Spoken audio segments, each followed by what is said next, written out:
Hello and welcome back to Data News of the Week. That is right, this is the video where we go through all the different news stories of the week that include data that we don't get a chance to talk about in the other videos throughout the course of the week. First and foremost, let's be honest, it's happened before and now it's happened again. Acer has been hacked by a different group this time. For those who haven't been following this, back in March, April of this year, Acer got hacked quite badly by a group known as R-Evil. I always think of them as Resident Evil. And they were pretty much held to ransom to an enormous sum of money, and they started leaking some of those little bits of information. Now, this is something that went away a little bit while Acer was kind of telling people that it happened and kind of going, oh, this will never happen again. And fast forward to now, and once again, it has happened again. This time it's a Disordered group. It's a Chinese hacker group, and they infiltrated Acer India. They got away with 16 gigabytes of customer data, over 10,000 files. They have kind of previewed a few files online to let people know just how legitimate this is. And at the moment, it's kind of unclear whether they are looking for a ransom sum from Acer, or they're basically saying that we've stole this information and you've got until X date before we pop it on the underground market there. But again, to be hacked once in a year by any giant company, particularly Acer, let's be honest, they're heavily involved in a lot of consumer items. But for it to happen twice in what looks like around 6 months, that's pretty darn bad there to happen within the same year and the same 6-month period. So shame on you guys. Next up, one for you UK followers here. If you are a Virgin user, you might be in for a little bit of a treat. If not in the very, very near future, then definitely in 2022. For those that aren't aware, Virgin, the internet service provider, or O2 Virgin, or Virgin O2, depending on how you want to read it, this company has been an internet service provider for a very long time. And the latest generation of their new ISP router there, the Hub 5, is now slowly starting to arrive. What makes it important? Well, of course, when you get any internet service provider contract, maybe it's a 1 month rolling, a 12, an 18, a 24 month, they give you a router, and the Hub 5 is their best router yet. The reason we're talking about it, of course, is because one, it's a Wi-Fi 6 router, which is already pretty bloody rare, but also this is a Wi-Fi 6 router with 2.5 gigabit Ethernet there on the rear. Now, they are giving you this with your internet service. Yes, of course you are paying for that service monthly, but you were going to be paying for it anyway. Let's be realistic about it. We all need internet services in our home and business environment. And the fact that like home users, not just business, home users are getting access to a Wi-Fi 6 and 2.5 GPU routers is a big deal.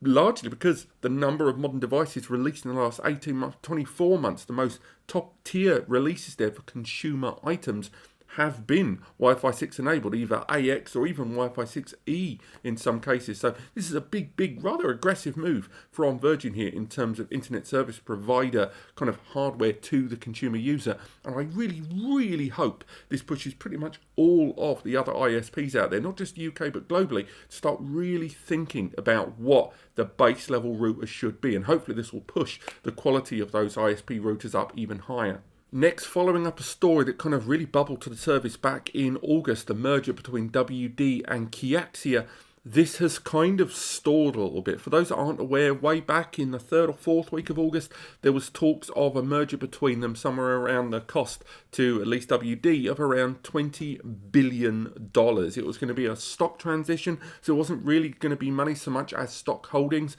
There was also talk of Micron getting involved as well, which would have been quite enormous for the NAND industry. But it has to be said that Micron have kind of gone a bit quiet on it, and WD kind of held largest interest here while this was going on, with lots of stuff being checked in the background, and also the development on this, though a lot of it happening behind closed doors. The key points that obviously been made rather clear. However, fast forward to now, more than halfway into October 2021, and things have started to slow down, not only because, obviously published reports have become less frequent, but just the talks about it have gone a little quiet. It doesn't mean that it's off the table by any degree. This looks like something that if it doesn't happen soon, it will probably happen eventually. But right now, there are discrepancies centered around valuation discrepancies, whether that is to do with shareholdings or just general physical holdings.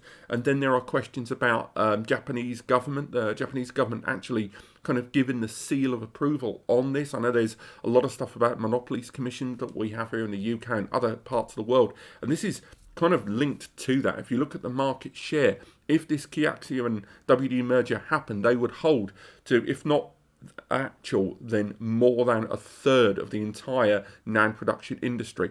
Currently, Samsung own the lion's share of it. It's distributed amongst a lot of different companies there. That's an enormous amount of control to the marketplace there. As I say, I think this will happen. It would be an enormous benefit to WD more than anything, hence their heavy interest in this. And their kind of biggest competitor, let's be honest, Seagate, a lot of the components they use are either Micron based or they have utilized Kioxia in the past. So how this will affect things moving forward, not only with the strangulation of production towards other brands, which again, these things happen, but also simply the priority of these. We saw it happen with WD and SanDisk there, and you know, WD have form on this. So again, I do think this is something that will happen, but it's just a question of when. And the fact that things have slowed down here at least shows that how serious this move is going to be for the industry. Finally, we've got another couple of high-profile NVMEs making their way onto the market, which realistically are PS5 targeted, either subtly or very, very loudly. There's two SSDs from Kingston and TForce. Kingston with the Fury Renegade arriving at 7,300 sequential read and 7,000 sequential write. This is their newest SSD, which, let's face it, is heavily gamer center. We'll talk a little bit about more of it in a second. But the other one is the TForce Cardia A440 Pro. So it's a follow-up to an existing series from them with very similar performance at 7,400 megabytes per second sequential read and 7,000 sequential write. But although both of them are being slightly coy about PS5 compatibility, there's no avoiding it, that when they talk about heat dissipation on these, they're talking about graphene dissipation plates. Now, these are kind of becoming a lot more focused on by a lot of developers towards PS5 because of that very small area of installation there. And graphene plates being single-use plates that adhere to the board, dissipate heat nowhere near as effectively as your average heatsink, but if you are running an operation that is much more focused on read than it is write, these graphene panels can actually be very, very effective and incredibly space efficient, and that's where these two are very much being focused.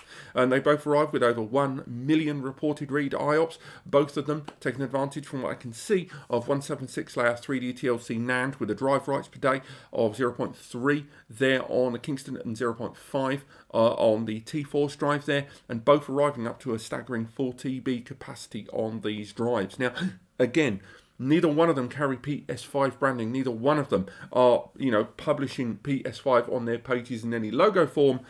But a quick search shows you that a lot of the preemptive marketing and the press releases that have been distributed amongst many, many websites are all highlighted by the brands themselves. This is their PS5 kind of focused drive. It's taken longer than a few of the others, but it's nice to see they've jumped on this bandwagon. Of course, we'll test them here on the channel if and when they arrive. But apart from that, that has been Data News of the Week. Thank you so much for watching. If you've enjoyed this, click like. And if you want to learn more or be notified about these videos, click subscribe and the bell to be notified. But otherwise, I will see you next week.